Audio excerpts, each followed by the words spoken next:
Warning: Superpower Review is intended for a mature viewing audience. This video may show images that are not suitable for kids under 13 years old. Viewer discretion is advised.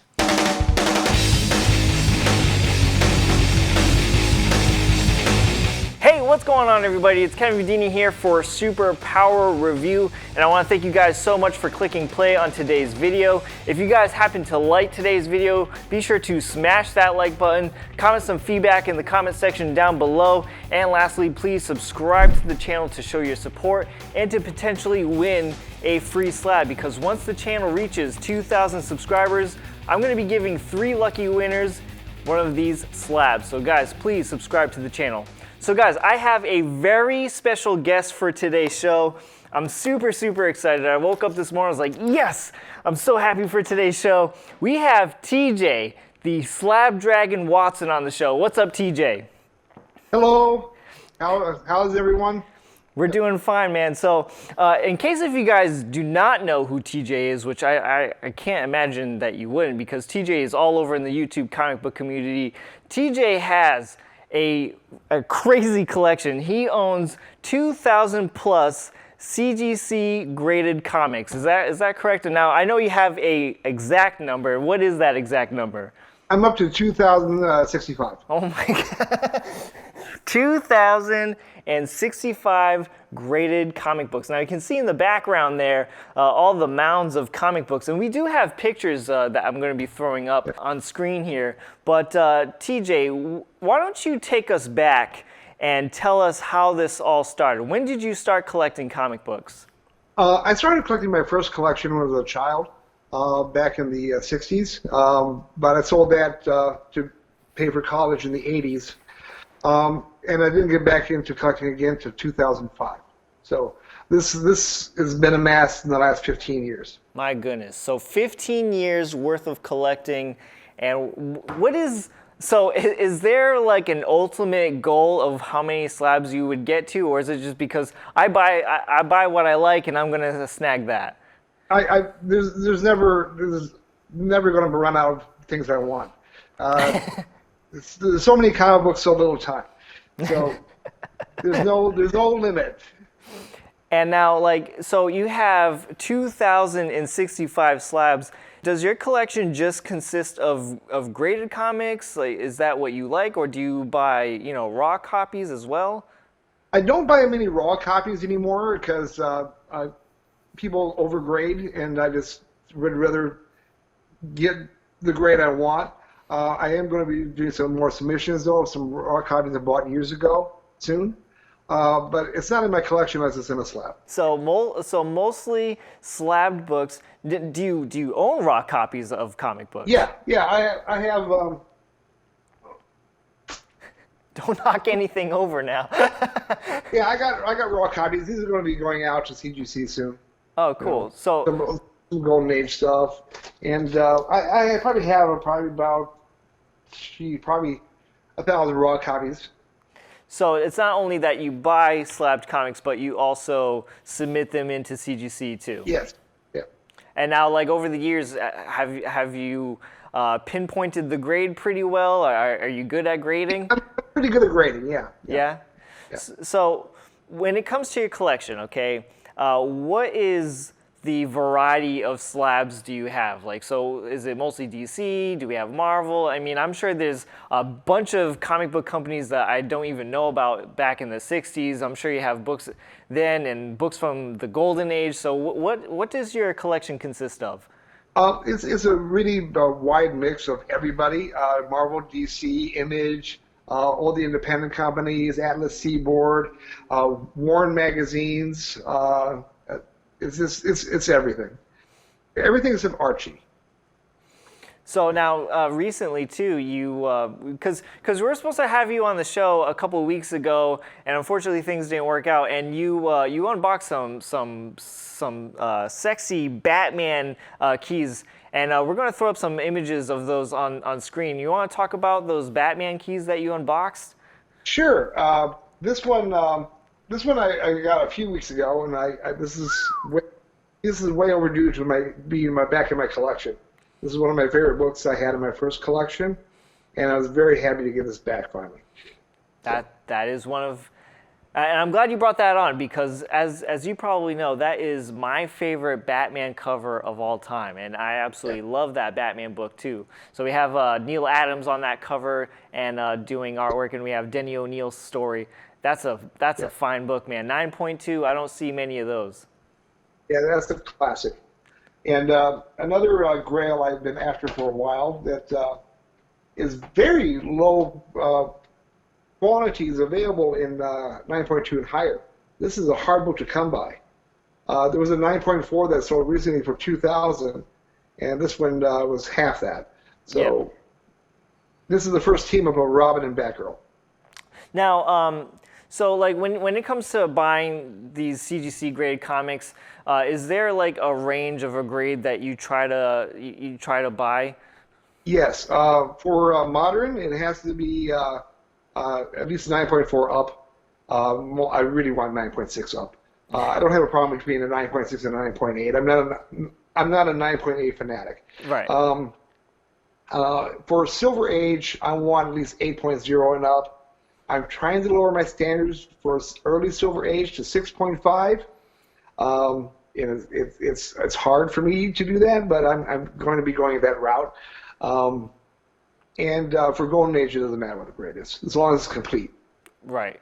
And then my rule of thumb is when I buy a slab book, always pay for the grade that you can afford. That's my rule of thumb. That's how I've always bought slabs. No, I have ridiculously high standards. Now, how about page quality? I know you talked about grade. Is there page quality that you care about too? Are you picky about No, page quality? page quality makes no difference to me whatsoever because let's say this was graded 5 years ago and it's all white pages. Yeah. 5 years later, this could be cream pages. It doesn't matter what it says on the label. Time does not stand still. Right. Page quality is going to change, unless it's a modern book, of course, because there's no acid in them. But in the older books, if it says white pages, it's probably not white pages anymore.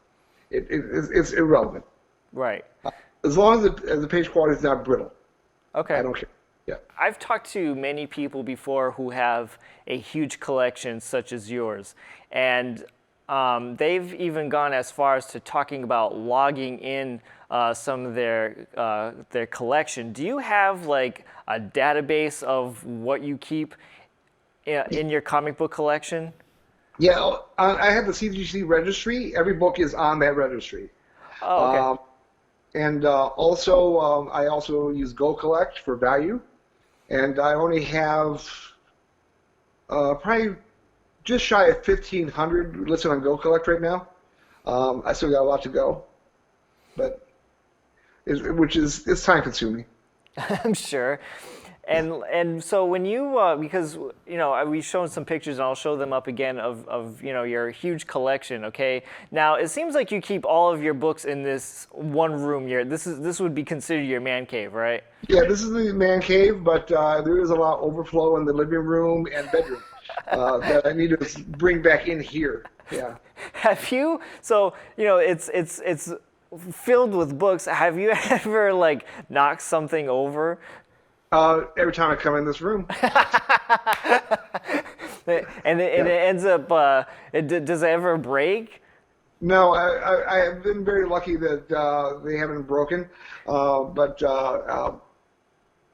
it's come close.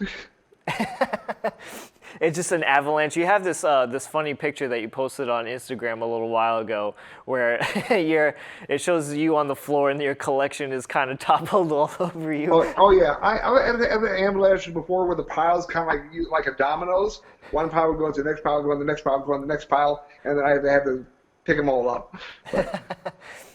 So I think I already know the answer to this, but in case of people are watching and are not familiar with your collection, are you picky about the new gen cases for CGC, the older cases in CGC? Oh, I love the new cases the most. I mean, the new cases are I think the best case on the market. Even the new CGC cases, I mean CBCS cases, aren't an improvement over this. In fact, it has pretty much copied this case. The old case wasn't bad. It was still the best on the market for the old case. Mm-hmm. But this is such a big improvement. From the strip not peeling off. Yep. to the thickness, it's clearer. It's just a better case all around. Now, so okay, let's answer this question now. Okay, so 2065 slabbed comics, they're all CGC. Why CGC and not CBCS or PGX? I mean, I can understand why not PGX, but I started with CGC because it was the only game in town when I started. That was one of the reason. Two, when CBCS came on the market, they didn't offer anything better than CGC had.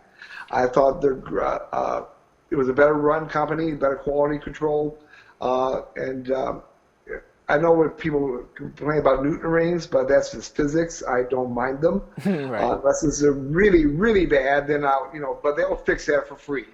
And I just, they have the registry. CBC hasn't started a registry, but that's like 20 years too late, in my opinion. It's just, I just think CGC is a better product overall. Yeah, I'll agree. And see, just like you, Newton rings don't bother me at all either. It is what it is. I know a lot of people complain about it when they're unbox their books and they see a bunch of Newton rings, but I don't really care about it. And it's actually kind of nice to hear somebody else who doesn't care about the Newton rings. Yeah. Back in 2005, when I got my first books back that I sent in, and there was some Newton rings on it, I didn't know what it was. So I called up CGC, and they explained what the situation was. Completely normal. It's physics. And I was fine after that. It's like, oh, okay, that makes sense. So you've been with CGC, or you've been collecting and submitting books to CGC ever since they started? Yeah, since 2005. They're 5 years older than my collection, yes. Why don't you talk about maybe how much CGC has changed since, when you started submitting books in 2005 to now? In 2005 to now, there's not been a lot of changes. They've been very consistent with their product. The case has improved. In 2016, they came out with a new case, which is a vast improvement over the old. They changed their label from the first generation when they first started because it was an ugly, ugly label. So I'm very happy about that. Also, the old label that they had, the registry number, it's so small, you need a jeweler's loop to read it, to put on the registry. They really haven't changed much. They've improved. They've grown in what they grade, and they've just got into cards now. Yep. And hopefully they'll be expanding even more, because right now, all they're doing for cards is Pokemon and Magic. Wow, so you already have some cards already, huh? Yes.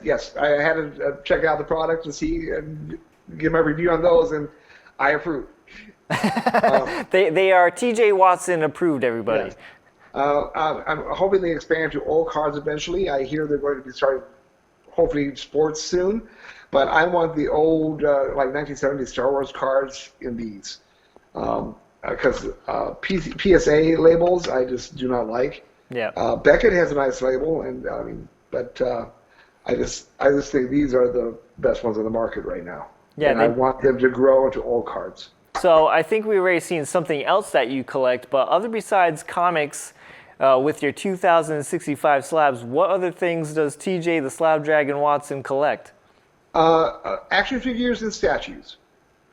Not so much action figures anymore. I was really big into the Spawn action figures back in the 90s and the early 2000s when McFarlane Toys was in their heyday. But statues, sideshow, and is my biggest other thing right now. I probably have about 30 statues. 30 statues? Oh my goodness! Yeah. Holy cow! And they're mostly all sideshow. Mostly sideshow, yes. Wow, that's amazing. I started out with some of the smaller ones by Bowen, and then when I discovered sideshow, that was it. The size matters. So I have a couple of Bowen designs, and Bowen designs was pretty big in the early 2000s maybe. Yeah. Yeah, so I have a couple of those, and I have to. I think that's another similarity with you and I is that once I started collecting statues, I really started losing interest in action figures, Yes. and sold most of my action figures for statues or comics. And but there are a few that I still do keep around, especially my Godzilla figures. So why don't you go ahead and just show us some books? Because that's what I'm here for. Well, this is the other Grail I recently got for Batman. This is Batman number 17 Wow. from 1943, and it's a by War Bonds cover. You know, kind of a war theme. Mm-hmm. So this is a Grail of mine that I've been wanting for a while. Nice. Beautiful black covers to say how old it is too. Yes, and it's 4.0. This is another Grail, Batman Grail I got this year, which is a very hard to find and high grade book. It's Detective Comics 418, Neal Adams cover. And I don't know why this one is so hard to find, but this is the first decent copy I've found in years. Mm-hmm. Yeah. Just this morning, I opened this Denny O'Neil Neal Adams book. Very cool. I'm a big Neal Adams fan. Neal Adams is my favorite artist. Do you have any pedigree labels?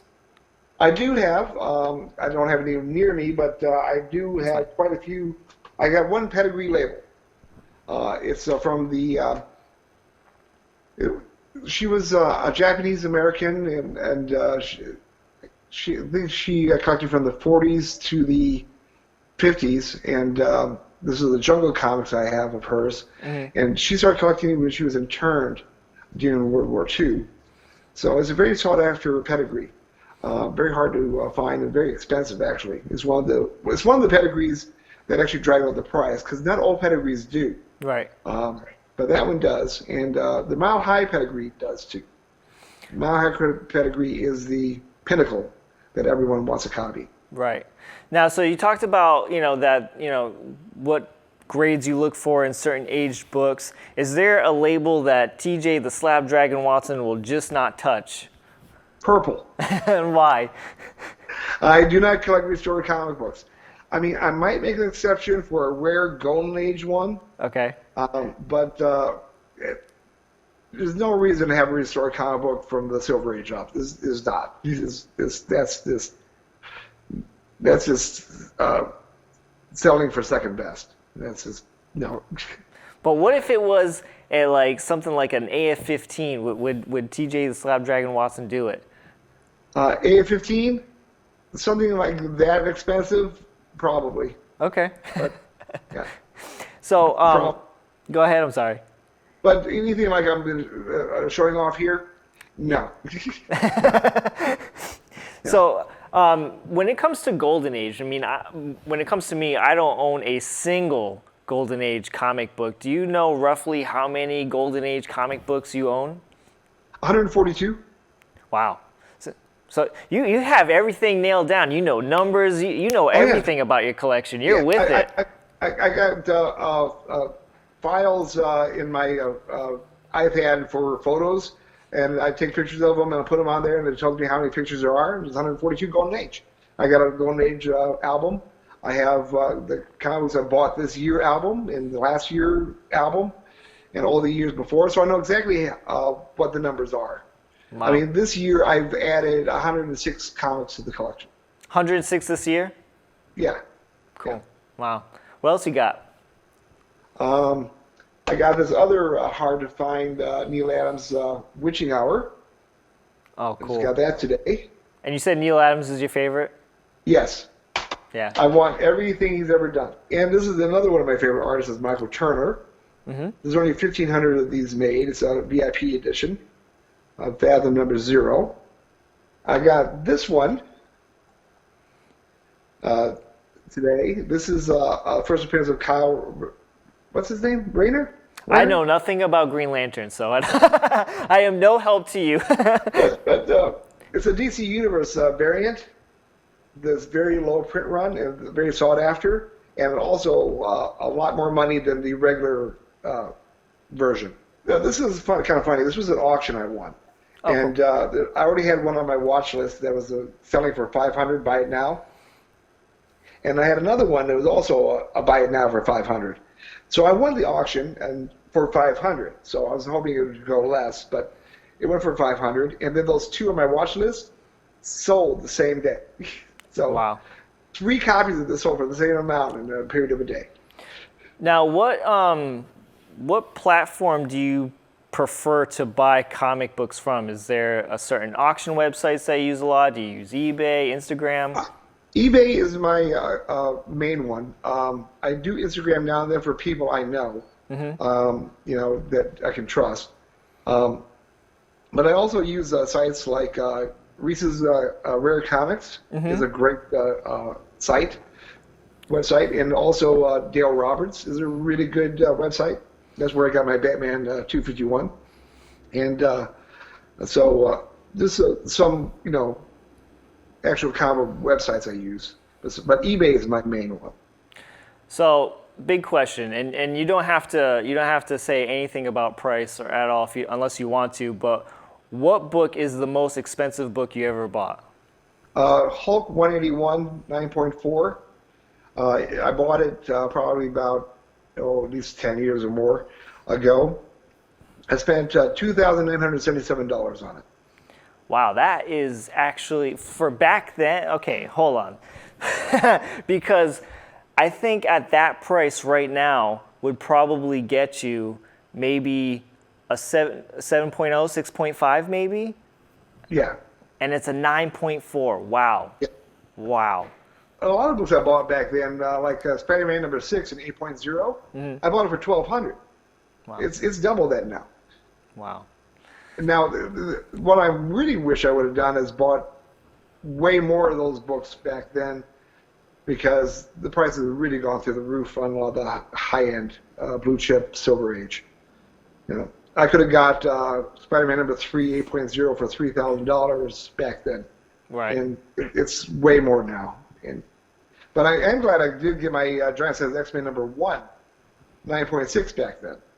Because that book is that book, just like the Hulk 181, is on the rise right now. Yeah, because that only cost me $1,400 back then. Wow, that's amazing. So TJ, all right. So to anybody who is watching, and I'm sure to everybody who is watching is a collector just like you and I, what advice would you give to a collector? Buy what you like. Get the best grade you can afford, and just start at number 1. There's one book. I started with 1 slab, and 15 years later, I have a mountain. You have many mountains. It's one book at a time. Yeah. My second book was an Alex Ross Green Lantern number 1 from 2005, and then I just kept adding on, doing research because I was out of the game so long. I mean, I didn't even know who Alex Ross was when I got back into the game. I didn't know. I just discovered Michael Turner for the first time when I got back into the game. Things changed since the early 80s, between the early 80s and 2005. Right. And but the nice thing is about the old stuff, though. The old stuff is like an old friend coming back. Oh man, look at that. Yeah. I love the old books. I'm not too much into modern stuff unless the cover is really spectacular, but the old stuff is my passion. Very nice. Well, TJ, I want to thank you so much for being on the show today and showing off your collection and answering my questions. I really appreciate it. No problem. I'm happy to be here. Thank you. So guys, that is going to do it for today's video. Again, don't forget to smash that like button if you like today's content. Leave some feedback in the comment section down below. And again, if you want to potentially win a free slab, make sure you click on that subscribe button, and to also show your support. Once the channel reaches 2,000 subscribers, I'm going to be giving these 3 slabs away. So guys, yet again, thank you so much for watching, and I'll see you guys next time.